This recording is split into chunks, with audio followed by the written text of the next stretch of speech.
of Eden was not in the Middle East. It is located in Bristol, Florida. There are fascinating parallels between the Apalachicola River system and the biblical description of the Garden of Eden. The Apalachicola region matched the biblical description of Eden more closely than any other known location. The Apalachicola River in Florida has 4 heads. The Apalachicola River split in 2: the Chattahoochee River, the Fishpond Creek River, the Spring Creek River, and the Flint River.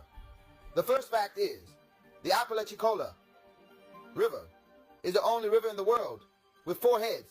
E. E. Calloway, 1889-1981, was a preacher, scientist, lawyer, archaeologist, Freemason, Shriner, and Republican candidate for Florida governor in 1936.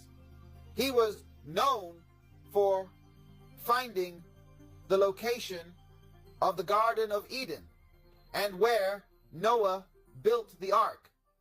Let's cut to that clip. Well, Mr. Calloway, you say that this is the Garden of Eden. There it is. I think about in the center of the garden, north and south.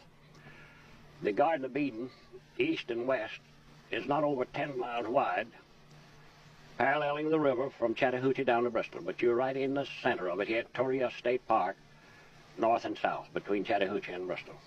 Well, now, according to the Bible, the Garden of Eden must have trees pleasant to the sight, and it must have gold and onyx stone and a river of 4 heads.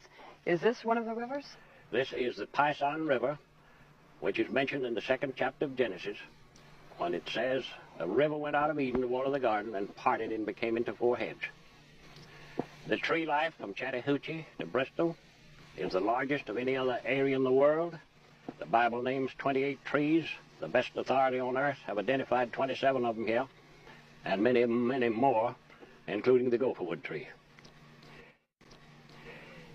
The Bible names those 4 river heads as the Pison, the Gihon or Gihon, the Hiddekel, and the Euphrates.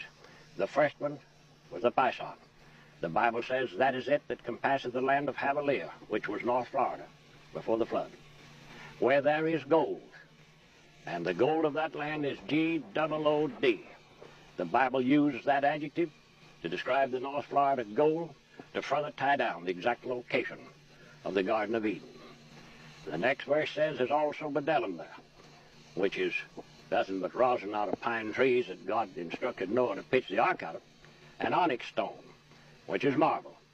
And North Georgia, right where this great river has its source, is one of the largest marble areas in the world. The Tate Marble Quarry and Company there at Tate, Georgia, is one of the largest. So the natural monuments definitely mentioned and described in the Bible as being related to the Garden of Eden are here, and they are not anywhere else on this earth. Well, not only are we sitting in the Garden of Eden, but we're also sitting in an area where you say Noah built the ark. Noah built the ark out of gopherwood, which God selected himself for him to build it out of. Is this the only place that you know of? This is the only place on this earth where it has ever grown. It's the most peculiar wood on earth. You can take a piece of it the size of this match when it's green. You can't break it. You can twist it and turn it. It's the lightest wood on earth. I have had its fibers, its structure, its every phase of it chemically analyzed. There's no other wood on earth like it. It's the lightest. And Noah built the ark out of wood not very far from where you and I are sitting here at Torrey State Park. It was loaded, and then it floated 5 months and landed on Mount Ararat, where we know definitely that it's now embedded in the ice. When the idea or the notion or the belief that the Garden of Eden was somewhere else or over in Europe or in Africa or someplace over there, the Western Hemisphere was unknown. They did not know that the continent existed west of the Atlantic Ocean. Therefore, they couldn't search this continent along with the others to find the River of Four Heads and these other great natural monuments which the Bible said was related to the Garden of Eden. Calloway points with pride to the official map of the U.S. engineers at Chattahoochee, which shows what Calloway says is the only four-head river system in the world. That is a system described in the Bible, where in Genesis, the river flowing out of Eden, which waters the garden, parts and becomes into 4 heads. First there is the Gihon, now known as the Flint River, which flows towards the land of Ethiopia. Then the Euphrates, the Spring Creek River, whose name was transferred to the Middle East after the flood. Hiddekel River is Fish Pond Creek River, which borders the land of ancient Assyria. And finally, the last of the four rivers, the wide and lovely Paisan, the Chattahoochee, today a river of trade and commerce. The Apalachicola seems an unlikely name for the river flowing through Eden, but here, according to Callaway, is the heart of the garden. This peaceful river is the life source of the lush vegetation of the original habitat of the first man and woman.